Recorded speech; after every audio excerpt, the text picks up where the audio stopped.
Today, by very popular demand, I'm going to be bringing you guys my first Overwatch League tier list video, in which I'll be focusing on the flex support position. Before I get into it, I just want to make some things clear right from the get-go, so there isn't any confusion later on.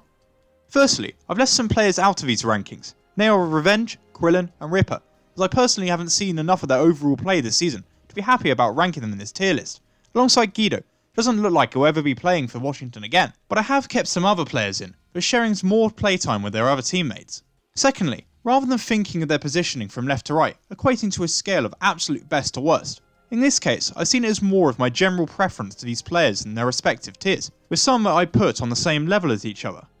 Lastly, and this should be obvious, these are just my own personal preferences and choices, so don't treat them as fact, and of course if you disagree, please let me know down in the comments below. Otherwise, let's get straight into this tier list of Overwatch League flex supports, starting with my S tier.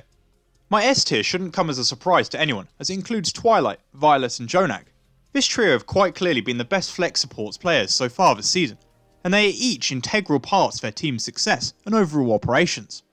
Whilst naming these three players as members of my S tier certainly wasn't difficult, ranking them in my own order of preference was forcing me to take into account some varying factors. I decided to look at how consistent each player's level of play has been, with recent performances given a little more weighting to them. Upon doing this, I finally saw something that started to somewhat separate them a little bit from one another,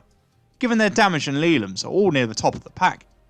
When Violet first made his debut, and in the next couple of matches, it was very clear and noticeable that whilst he mechanically was a star, his transcendence usage was not great, with him wasting it often in a panic, rather than patiently waiting to react to enemy gravitons for instance. However, this is something that has been heavily addressed, and his patience and efficiency with trans is now incredibly good, and seems to be on level with someone like Twilight. Jonak on the other hand, was perhaps the most patient Zen at the start of the league, in waiting to use his trans, but lately this has not been the case, as explicitly highlighted in his 2 series losses against the Atlanta Reign. Following what looked to be specific set strategy by Atlanta, heavily targeting Mano to pressure Jonak into using his ultimate early. This was a trap he was baited into time and time again, sometimes not even being able to save Mano, but otherwise normally ending up in a lost teamfight after the Reign punished him with Grav. And it's for this reason why I would currently have Jonak placed a little behind the other two, and right now I think it's very hard to distinguish between them, disregarding their major disparity in average healing, as that's more down to how little damage Vancouver take as a team overall, compared to everyone else. Moving on to my A tier, this was probably my hardest to assemble, and took me the longest amount of time to collect together, but I think that it shows the overall level of flex support play that is on offer in the Overwatch League this season. Starting with those towards my higher preference end, I want to talk about 2 players that have excelled despite the issues that their own teams have been having. At the top end of this tier, I have Shu from the Guangzhou Charge, and Aim God from the Boston Uprising. Both players have statistically as well as in-game been very noticeable, often being the driving forces behind the limited success that their teams end up having. With the Charge's scrappy gameplay, Shu has had to shoulder a lot, with his average damage and healing output extraordinary for how low his team currently stands. Equally, he has shown a great deal of playmaking ability on Ana, as well as Zen, to highlight why he is one of the most anticipated players heading into the league this season. You can guarantee that if his team begins to string together some results, he'll be at the forefront of their progress. Aim God, meanwhile, I think gets severely underestimated and forgotten about what has been a mixed season so far for Boston. He has a knack for picking up early eliminations and teamfights, before giving Fusions enough support on the front lines for him to have as much impact as possible. Mechanically, both players are amazing. I think these two, especially if they found themselves in stronger teams who were picking up results, we would likely be talking about them more often, and they would have the support around them to definitely challenge the trio that sits above them in S tier. I now want to focus on my next pair, Bados and Shaz, who I think have also had really strong seasons so far. Of course, both their teams have had much more success, especially this stage with the Gladiators in London picking up 6 wins, but it's during these moments, as well as when the team has underperformed, I think this pair has remained consistently good. Whilst he initially looked to have taken a step back at the start of the season, Badosin has rekindled his quality. It was a key factor in the Spitfire's inaugural season success, and has been contributing towards his tank line's recent success, with mature use of Transcendence and impressive amount of damage and kills. Shaz, meanwhile, like last year, again feels to be forgotten about, alongside the other flex supports of his tier, with his impact primarily coming through a great supporting role that sees him output a large amount of healing and focused Discord targets, that allows his team to flourish, and gives him one of the highest teamfight win percentages when his team gains any advantage, which is why I'm happy putting the pair in the middle of this tier. Now the last 4 members that I have in my flex support A tier is where things got a little tricky to decide. I think one of the major reasons they find themselves just above the others that I have in B tier, despite their teams having had rough patches as well, is their proven ability to pop off in key crucial moments and win teamfights on their own, which is something that I think hasn't been shown enough by those below them. The reason they find themselves near the bottom of this A tier, unlike the previous 4 flex supports, is due to what I would describe as a lack of anything that stands them out uniquely. Most of these players find themselves in and around the average statistics for this role, normally with better averages towards their specific style, with someone like Boombox racking up greater kills and damage, but less healing for someone like Jehong. For now I'm happy to keep them in this tier, but I would give some extra credit to Neko and Jehong for quality showings when flexing onto Baptiste and Anna respectively, which Unko and Boombox haven't had the opportunity to really show us, but definitely needs to be factored in, given this is a flex support tier list, not just exclusively focusing on Zenyatta. We can finally move on to B tier, and as I alluded to just a minute ago, I think that one of the main reasons that players have found themselves here, and not higher, is due to a lack of consistent pop-off potential. But of course, for some players here, there are more drastic reasons for their positioning that I'll get on to mentioning.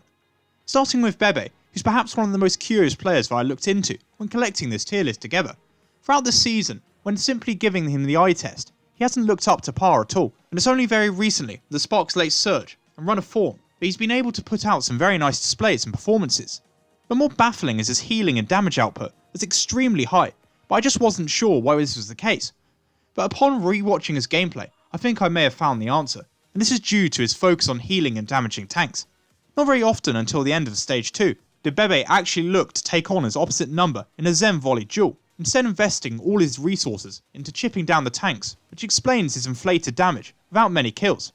Equally, his trans usage for much of stage 1 was awful, but his improvements here, as well as an increasing willingness to take Zens on more often, has coincided with his team finding success. That makes me want to put him towards the upper end of his tier. Sleepy and Luffy have had very solid stages all round for their teams, and have certainly not been exploitable weaknesses, which is why I'm comfortable keeping them towards the middle of the pack, with Sleepy being higher as a result of his drastic upgrade over Guido, but their potential and development is definitely worth watching and keeping an eye on for the rest of his season. As you probably noticed, I have both Valiant players Kariv and Izzyaki placed in the centre of this tier. Undoubtedly, Izzyaki has shown us some raw mechanical potential, and there have been instances where he's popped off with clutch kills, but he's making mad mistakes at the same time with the use of his transcendence, and overall is quite a streaky player like Bebe, where he might consistently put in some good performances for a time, but when it starts going wrong, he finds it harder to turn the situation around quickly. This is why, despite his high potential, I have him behind Kariv, who despite playing less, look far more mature and secure in his overall performance, coming up clutch more often, best shown in their series against Seoul. And the reason I haven't him beat it is more down to his lack of play and having to readjust to the flex supports position, which will likely take a little time. Lastly in my B tier is Dogman, and after his recent performances against New York, this might seem quite harsh placing, but it's more important to remember that whilst he does deal out a lot of damage, picking up a lot of kills in the process, he ends up dying a lot too, from playing over aggressively, which has noticeably affected his team in the past, along with his transes, but has somewhat been hit or miss, and until these crucial issues are sorted out, I'm not happy putting him any higher for now. My next tier is a little unique and special, and some might have noted that Kyo hasn't been mentioned yet. This is because I'm putting him on his own here. The issue with trying to rank Kyo alongside other flex supports in the league is that his role and style on his own team is drastically different to everyone else, because of the non-meta Wrecking Ball comps his team Chengdu runs. This translates especially into his average statistics, with his damage and healing being affected the most, and because of that, rather than putting him tentatively into probably the end of beta, I've separated on his own until I can get a better grasp on his own personal skill later on compared to the other Zens and flex supports in the league. C tier sees Kodak, Hagapun, Grey and Hip, who are all players that whilst not explicitly playing badly, haven't really achieved any period of noteworthy success for me to praise and rate them. Quickly on Hip, I think he's clearly been the weakest of all the players here on the Paris roster, that ultimately has severely underperformed pre-season GOAT's expectations, and he's been a major part of that issue, with him now looking to play second fiddle to Grey. Too often he'd waste his ultimate too early, and lots of the time overlapping it with cruisers. His general level of play and positioning was equally below par, and keeping him in this tier might be quite kind on balance. As for the other three, they've each shown reasons as to why they were picked up by their various teams. Kodak has performed averagely on Atlanta, Hagopun has been one of the few positives for Florida, and Grey has seemingly been an upgrade over Hip, with some impressive Anna play shown in his debut. But ultimately this trio has simply been average at best, for some of them pretty poor sides, which is why I think my C tier suits them nicely. And with that, everyone should have been accounted for, and I can now go over the full tier list for a recap. I definitely don't think I've missed anyone out. Let's say if I have, they must have seriously underwhelmed and been terrible for most of the season so far, which is probably why I haven't got on to talking about them. That said, I think what my tier list tells me is the overall level of play amongst flex support position is very high, and there's certainly quite a bit of depth of talent that is on offer in the Overwatch League, with great potential amongst players from C tier all the way up to the current trio that I have at the top of my S tier. So with that, I'd like to thank you for watching my flex support tier list, and I'll be back tomorrow with another video, but please be sure to let me know which tier list you want to see next. Otherwise, if you enjoyed, please be sure to like and subscribe so you don't miss out on this continuing Overwatch League coverage and content.